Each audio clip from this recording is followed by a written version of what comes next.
The Bet. A story where a simple wager turns into a wild ride of risk and regret.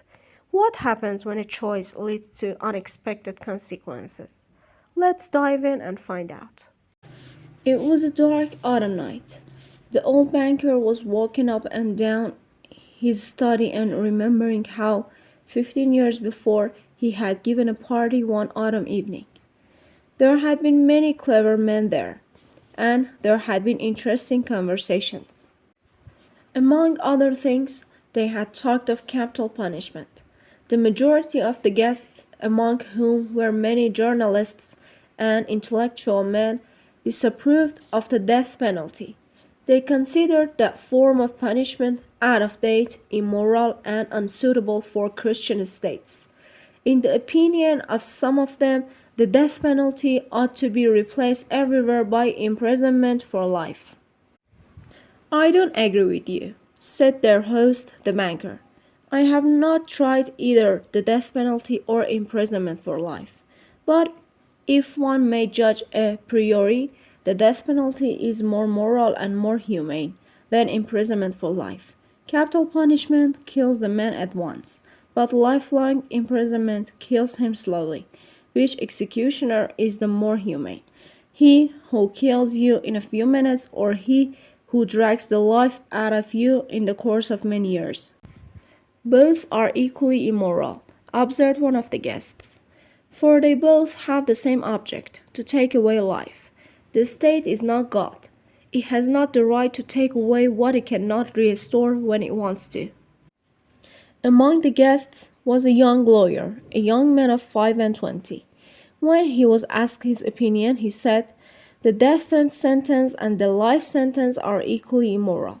But if I had to choose between the death penalty and imprisonment for life, I would certainly choose the second. To live anyhow is better than not at all." A lively discussion arose. The banker, who was younger and more nervous in those days, was suddenly carried away by excitement. He struck the table with his fist and shouted at the young man, "It is not true. I will bet you 2 millions you wouldn't stay in solitary confinement for 5 years."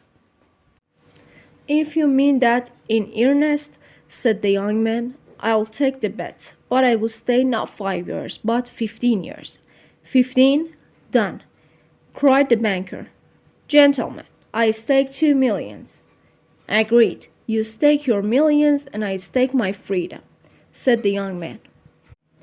And this wild, senseless bet was carried out. The banker, spoiled and frivolous, with millions beyond his reckoning, was delighted at the bet. At supper, he made fun of the young man and said, "Think better of it, young man. While there's still time. To me, 2 millions are a trifle, but you're losing 3 or 4 of the best years of your life. I say 3 or 4 because you won't stay longer.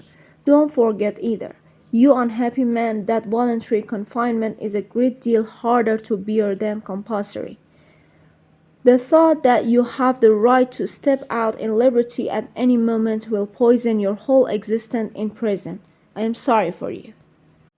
And now the banker, walking to and fro, remembered all this, and asked himself, what was the object of that bet?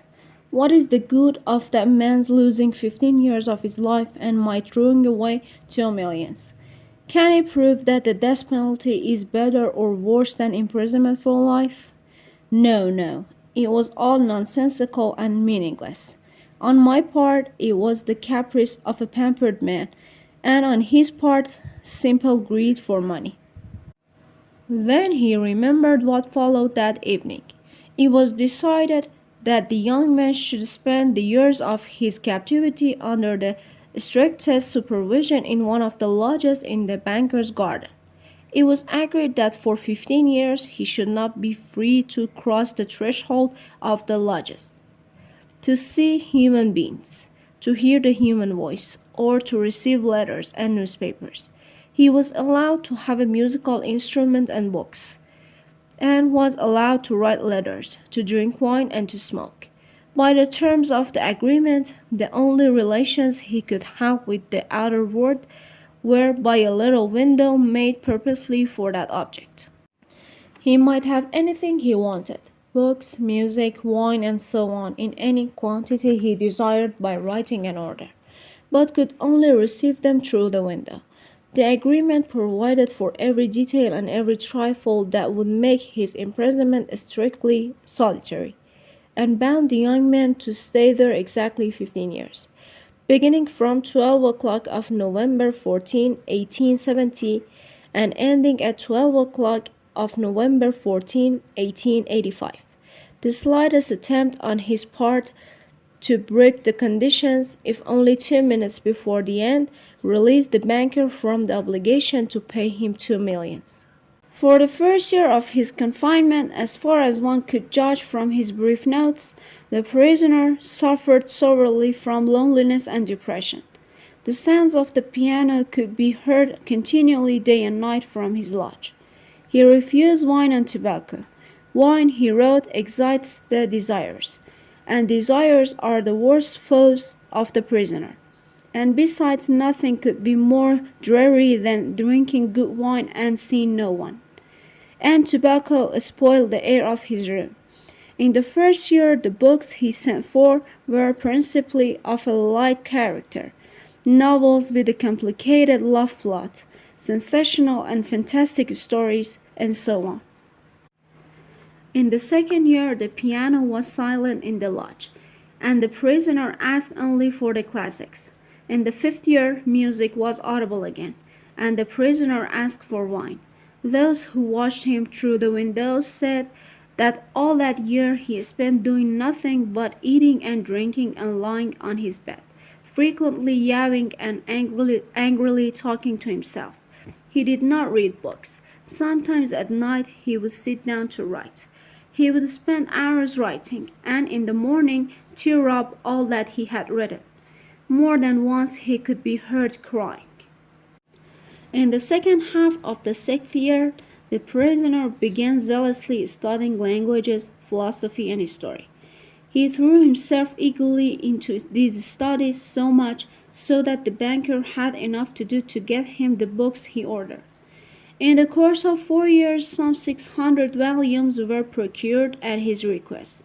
It was during this period that the banker received the following letter from his prisoner. My dear jailer, I write you these lines in 6 languages. Show them to people who know the languages. Let them read them. If they found not one mistake, I implore you to fire a shot in the garden.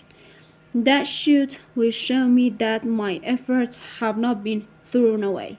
The geniuses of all ages and of all lands speak different languages, but the same flame burns in them all. Oh, if you only knew what unearthly happiness my soul feels now from being able to understand them. The prisoner's desire was fulfilled. The banker ordered 2 shots to be fired in the garden. Then, after the 10th year, the prisoner sat immovably at the table and read nothing but the gospel. It seems strange to the banker that a man who in 4 years had mastered 600 learned volumes should waste nearly a year over one thin book easy to comprehension. Theology and stories of religion followed the Gospels.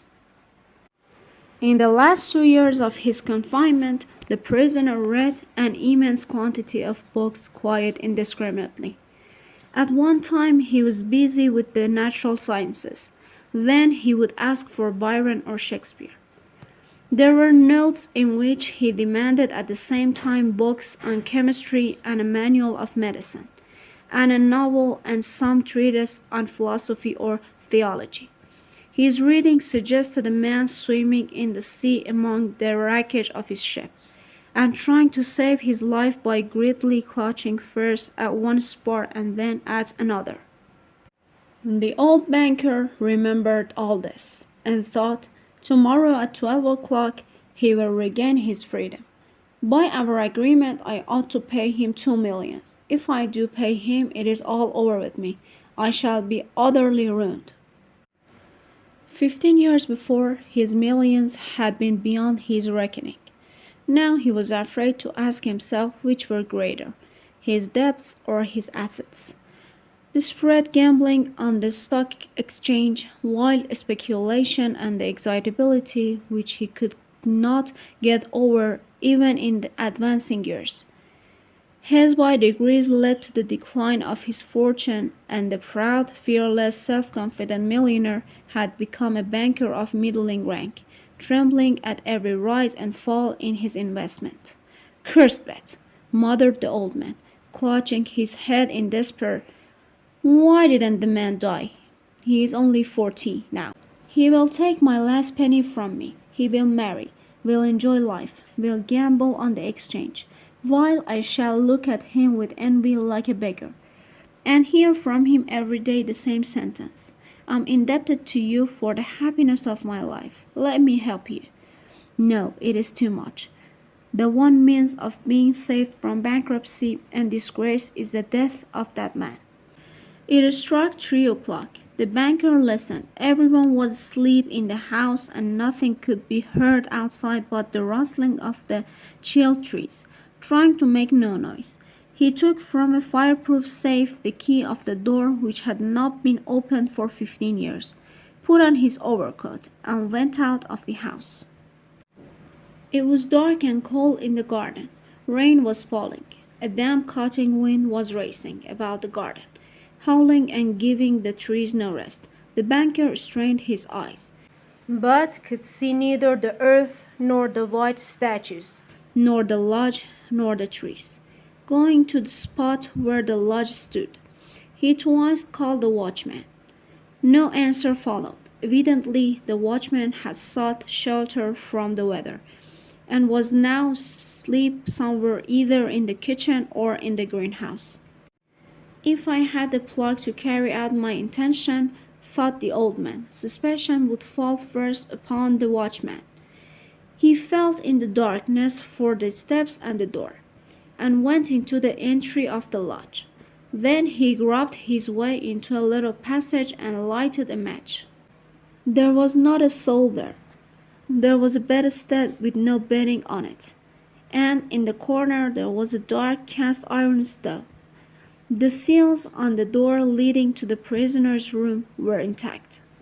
When the match went out, the old man, trembling with emotion, peeped through the little window. A candle was burning dimly in the prisoner's room. He was sitting at the table. Nothing could be seen but his back, the hair on his head, and his hands. Open books were lying on the table, on the 2 easy chairs, and on the carpet near the table. 5 minutes passed, and the prisoner did not once stir. 15 years' imprisonment had taught him to sit still. The banker tapped at the window with his finger, and the prisoner made no movement whatever in response. Then the banker cautiously broke the seals of the door and put the key in the keyhole. The rusty lock gave a grating sound, and the door creaked.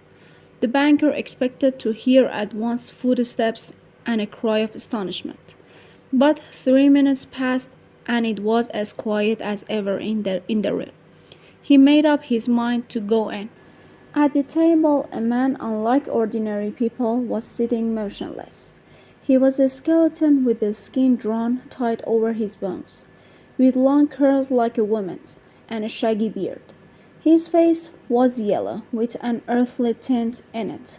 His cheeks were hollow, his back long and narrow, and the hand on which his shaggy head was propped was so thin and delicate that it was dreadful to look at it. His hair was already streaked with silver, and seeing his emaciated, aged-looking face, no one would have believed that he was only 40. He was asleep. In front of his bowed head there lay on the table a sheet of paper on which there was something written in fine handwriting.